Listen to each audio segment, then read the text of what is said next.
आइए सुनते हैं मोटिवेशनल स्टोरी। किसी शहर के रेलवे स्टेशन पर एक भिखारी रहता था। वो वहां आने जाने वाली रेलगाड़ियों में बैठे यात्रियों से भीख मांगकर अपना पेट भरता था। एक दिन जब वह भीख मांग रहा था तो सूट बूट पहने एक लंबा सा व्यक्ति उसे दिखा। उसने सोचा कि यह व्यक्ति बहुत अमीर लगता है, इससे भीख मांगने पर यह मुझे जरूर अच्छे पैसे देगा। वह उस लंबे व्यक्ति से भीख मांगने लगा। भिखारी को देखकर उस लंबे व्यक्ति ने कहा, तुम हमेशा मांगते ही रहते हो, क्या कभी किसी को कुछ देते भी हो? भिखारी बोला, साहब मैं तो भिखारी हूं, हमेशा लोगों से मांगता ही रहता हूं, मेरी इतनी औकात कहां कि किसी को कुछ दे सकूं। लंबा व्यक्ति बोला, जब किसी को कुछ दे नहीं सकते तो तुम्हें मांगने का भी कोई हक नहीं है। मैं एक व्यापारी हूं और लेन देन में ही विश्वास करता हूं। अगर तुम्हारे पास मुझे कुछ देने को हो तभी मैं तुम्हें बदले में कुछ दे सकता हूं। इतना कहने के बाद वह लंबा आदमी ट्रेन में बैठकर चला गया। इधर भिखारी उसकी कही गई बात के बारे में सोचने लगा। उस लंबे व्यक्ति के द्वारा कही गई बात उस भिखारी के दिल में उतर गई। वह सोचने लगा कि शायद मुझे भीख में अधिक पैसा इसीलिए नहीं मिलता क्योंकि मैं उसके बदले में किसी को कुछ दे नहीं पाता हूं। लेकिन मैं तो भिखारी हूं, किसी को कुछ देने लायक भी नहीं हूं। लेकिन कब तक मैं लोगों को बिना कुछ दिए केवल मांगता ही रहूंगा? बहुत सोचने के बाद उस भिखारी ने निर्णय किया कि जो भी व्यक्ति उसे भीख देगा उसके बदले में वह भी उस व्यक्ति को कुछ जरूर देगा। लेकिन अब उसके दिमाग में यह प्रश्न चल रहा था कि वह खुद भिखारी है तो भीख के बदले में वह दूसरों को क्या दे सकता है। इस बात को सोचते हुए 2 दिन हो गए, लेकिन उसे अपने प्रश्न का कोई उत्तर नहीं मिला था। तीसरे दिन जब वह स्टेशन के पास बैठा हुआ था तभी उसकी नजर कुछ फूलों पर पड़ी जो स्टेशन के आसपास के पौधों पर खिल रहे थे। उसने सोचा, क्यों ना मैं लोगों को भीख के बदले कुछ फूल दे दिया करूं। उसको अपना यह विचार अच्छा लगा और उसने वहां से कुछ फूल तोड़ लिए। अब वह ट्रेन में भीख मांगने पहुंचा।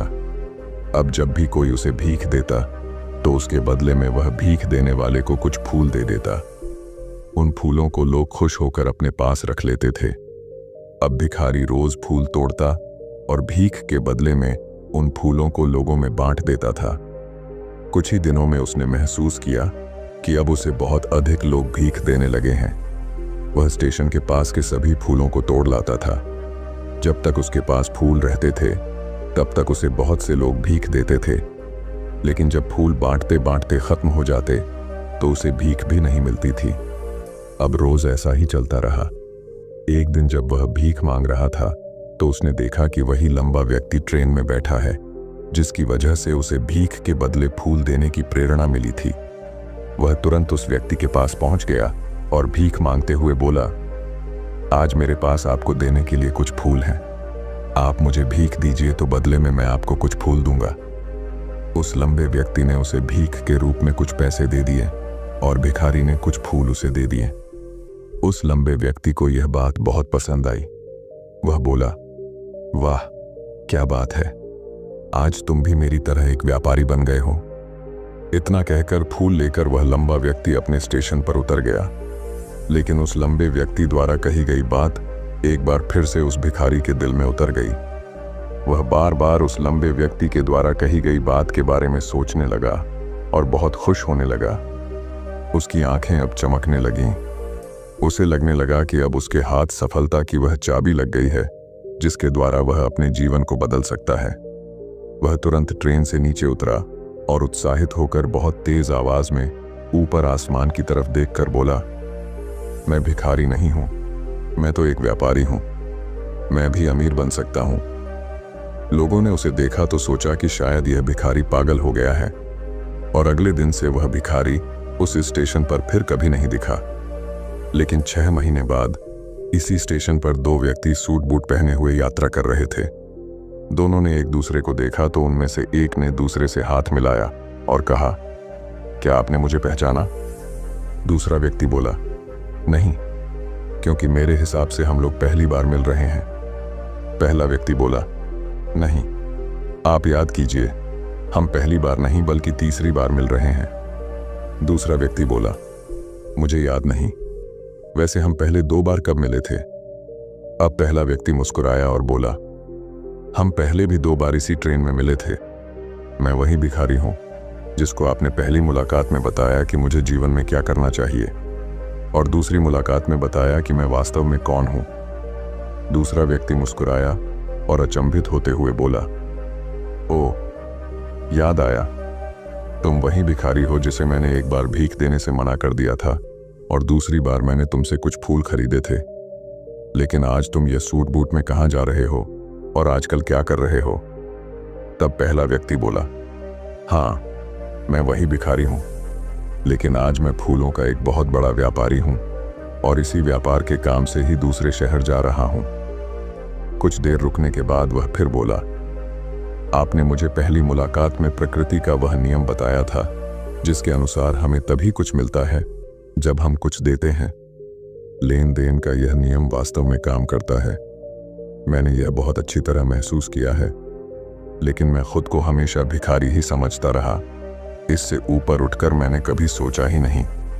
और जब आपसे मेरी दूसरी मुलाकात हुई तब आपने मुझे बताया कि मैं एक व्यापारी बन चुका हूं। अब मैं समझ चुका था कि मैं वास्तव में एक भिखारी नहीं बल्कि व्यापारी बन चुका हूं। मैंने समझ लिया था कि लोग मुझे इतनी भीख क्यों दे रहे हैं, क्योंकि वह मुझे भीख नहीं दे रहे थे बल्कि उन फूलों का मूल्य चुका रहे थे। सभी लोग मेरे फूल खरीद रहे थे क्योंकि इससे सस्ते फूल उन्हें कहाँ मिलते। मैं लोगों की नज़रों में एक छोटा व्यापारी था, लेकिन मैं अपनी नज़रों में एक भिखारी ही था। आपके बताने पर मुझे समझ आ गया कि मैं एक छोटा व्यापारी हूँ। मैंने ट्रेन में फूल बांटने से जो पैसे इकट्ठे किए थे उनसे बहुत से फूल खरीदे और फूलों का व्यापारी बन गया। यहाँ के लोगों को फूल बहुत पसंद है और उनकी इसी पसंद ने मुझे आज फूलों का एक बहुत बड़ा व्यापारी बना दिया। दोनों व्यापारी अब खुश थे और स्टेशन आने पर साथ उतरे और अपने अपने व्यापार की बात करते हुए आगे बढ़ गए। दोस्तों, इस कहानी से हमें बहुत कुछ सीखने को मिलता है। कहानी में लंबा व्यापारी गिव एंड टेक के नियम को बहुत अच्छी तरह जानता था। दुनिया के सभी बड़े व्यापारी इसी जीवन के नियम का उपयोग करके सफल हुए हैं। इस फॉर्मूले को उसने भिखारी को भी बताया। भिखारी ने इस प्राकृतिक नियम को अपना लिया और इसका असर उसके जीवन में साफ दिखाई देने लगा। उसने अपनी सोच बदली और उसकी जिंदगी बदल गई। यह कहानी हमें बताती है कि हम यदि अपनी सोच बदल लें तो कुछ भी हासिल किया जा सकता है। यदि हम खुद को छोटा समझते रहेंगे तो हम हमेशा छोटे ही बने रहेंगे। बड़ा बनने के लिए हमें अपनी सोच को बदलना होगा और खुद के बारे में बड़ा सोचना होगा। कहानी का सार यह है कि सफलता आपकी सोच में छुपी होती है। खुद का आत्मसम्मान जगाइए, अपनी सोच को बड़ा बनाइए और देखिए कैसे आप सफलता के शिखर पर पहुंच जाते हैं।